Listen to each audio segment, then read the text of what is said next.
হাট জুড়ে শুধু মানুষ আর মানুষ, তবে এটা কোনো সাধারণ হাটের দৃশ্য নয়। এই হাটে বিক্রি হয় মানুষের শ্রম।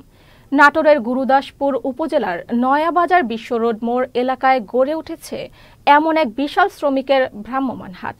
এই হাটে দর কষাকষি করে বিক্রি হয় মানুষের শ্রম।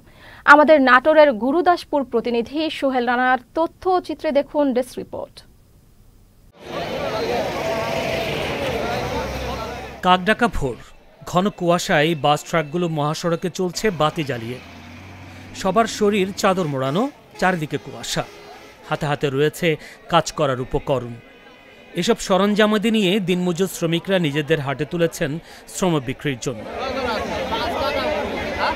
বাস ট্রাকের ছাদে চড়ে জীবনের ঝুঁকি নিয়ে পার্শ্ববর্তী কয়েকটি উপজেলা থেকে হাজার হাজার নারী পুরুষ বনপাড়া হাটিকুমরুল মহাসড়কের গুরুদাসপুর উপজেলার নয়াবাজার শ্রমিকের হাটে শ্রম বিক্রি করতে নিজেদের তুলেছেন।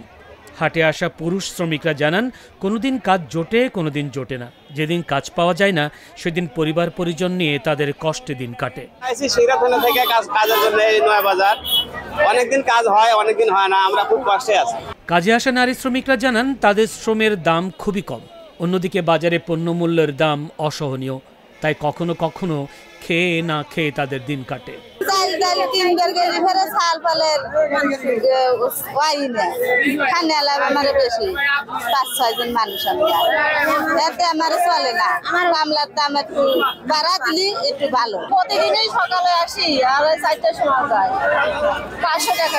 জমির মালিকরা বলছেন অন্য কথা।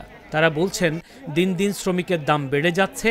কয়েকদিন আগেও ছিল 400 থেকে 500 টাকা, এখন 750 থেকে 800 টাকায় নিতে হয় শ্রমিকদের। আগে আমি কামলা নিতে আসছিলাম, তখন কামলা রেট ছিল 400 টাকা, আর আজকে নিতে আসছি 750-800 টাকা। তার মানে ডবল। এই 2-3 দিনের ডিফারেন্সে কামলার দাম ডবল হয়ে গেছে।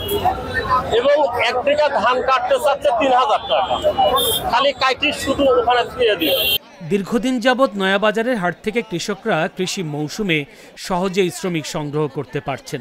পাশাপাশি দেশের বিভিন্ন প্রান্ত থেকে আগত শ্রমিকদের কর্মসংস্থানও হচ্ছে এখানে। দীর্ঘদিন যাবৎ নয়াবাজারের শ্রমিক হাট থেকে গুরুদাসপুরের কৃষকগণ শ্রমিক সংগ্রহ করছেন।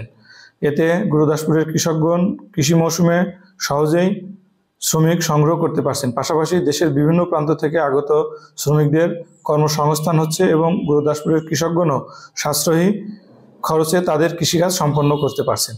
এসব শ্রমজীবী দিনমজুর নারী পুরুষরা যেন শ্রমের ন্যায্য মজুরি পায়, সেদিকে নজর রাখা প্রয়োজন বলে মনে করেন সচেতন মহল। Joynul Abedin, channel S, news desk.